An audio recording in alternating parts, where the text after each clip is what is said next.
یہ فیصلہ ہو سکتا ہے کیونکہ یہ تینوں معزز جج صاحبان جو ہیں ان کا ایک کافی لمبا ریکارڈ ہے کہ انہوں نے ایسے فیصلے دیے ہیں کہ وہ فیصلے جو ہیں وہ پی ایم ایل این کے خلاف کرے، اور ایک فیصلہ ان میں سے ایسا بھی ہے کہ جسے صرف پی ایم ایل این نہیں کہتی کہ یہ فیصلہ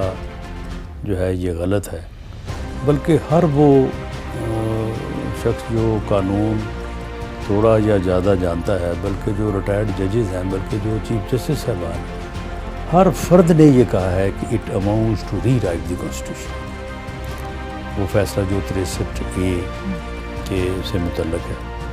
جس کی بنیاد کے اوپر پی ایم ایل این کی پنجاب میں حکومت ختم کی ہے، اور اب بھی بظاہر ایسے معروف ہو رہا ہے کہ تینوں صاحبان ہر قیمت پہ جو ہے وہ اس فیصلے کو کرنے یا اس قضیہ کو جو ہے وہ خود ہی نپٹانے کے اوپر بضد ہیں۔ 9 کا بینچ بننا تھا، 7 کا رہ گیا،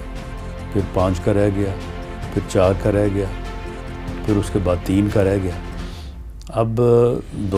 تینوں جو جج صاحبان ہیں انہوں نے فل کورٹ کی استدعا جو ہے وہ ریجیکٹ کر دی ہے، اور اپنے ساتھی ججز کے جو کہ میجورٹی میں ہیں